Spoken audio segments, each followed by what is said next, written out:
हाँ जी, बताओ भाई साहब, क्या मामला है? आज ये 765 केवी ट्रांसमिशन लाइन को लेके प्रदर्शन और धरना है। 765 केवी ट्रांसमिशन लाइनें हमारे क्षेत्र से काफ़ी गुजर रही हैं, जिनमें आज हमारे नवलगढ़ ब्लॉक के किसानों ने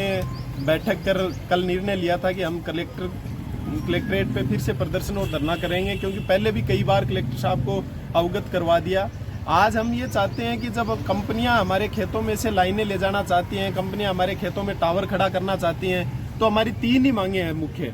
एक तो ये कि अगर वो राष्ट्र हित के नाम पे इन किसानों को कुछ देना नहीं चाहती, तो हम भी ये चाहते हैं कि हम हमारी ज़मीन देने के लिए तैयार हैं, लेकिन बराबर में किसान की भी, प्रदेश भर के किसान की बिजली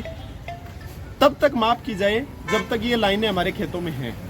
अगर वो ये नहीं करना चाहते तो दूसरा हमारा उनसे निवेदन ये है कि जब ये यहाँ काम करना चाहते हैं तो हमारे जो आज के दिन गांव में जो मुआवजा राशि ये तय करना चाहते हैं वो इस आधार पे करें कि हमारे गांव में जो भी आज हमारी खरीद फरोख्त की दरें ज़मीन की है उसके अनुसार ये बाजार दर तय करके उसका मुआवजा तय करें। उसके लिए भी ये तैयार नहीं है। हम तीसरी मांग इनसे ये कर रहे हैं, अगर ये भी आपके लिए सही नहीं है तो आप तीसरी हमारी मांग ये है कि आप हमारे किराया तय कर दें कि आपकी ज़मीन में जब तक ये लाइन और टावर रहेगा तब तक आपका मासिक किराया ये रहेगा और हम आपको ये किराया मुहैया करवाएंगे। ये तीनों ही मांग मानने के लिए तैयार नहीं। आज कंपनी ने जो हमें दस्तावेज दिए हैं उसके अनुसार दस्तावेज में ये तय हुआ है कि 18,000 रुपये ये पर बीघा के हमारे लाइन कॉरिडोर के नीचे दे रहे हैं। क्या एक की बीघा जमीन की कीमत गाँव में 18,000 रुपये पर बीघा ही है? इनको शर्म नहीं आई ये बात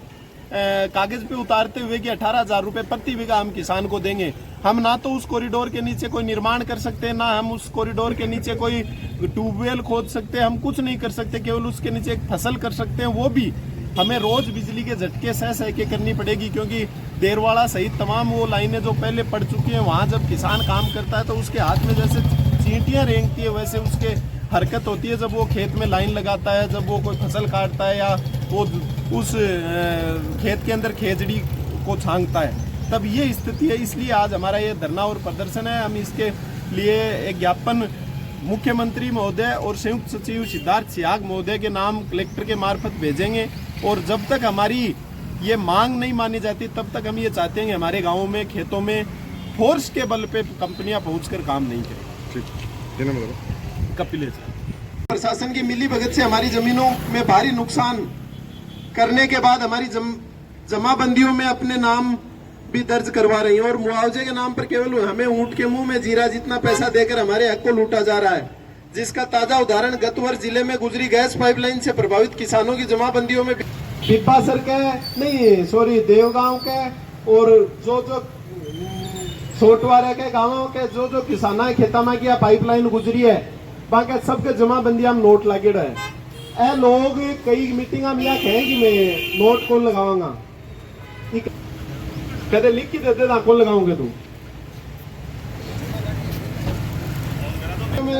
से हमारा नाम ये लोग आपके सहयोग से हटा सकते हैं, बाकी हम लोगों ने इन कंपनियों का तो आप लोग का नाम हटा देगा कि नहीं दिना में आ जमाबंदिया मुँह, लेकिन आपनों वालों कंपनियां लोग कट जाओगे खोल कर। जब नवलगढ़ में सीमेंट बेचने वाली कंपनियां जमीन की बाजार दर का मुआवजा दे सकती हैं तो बिजली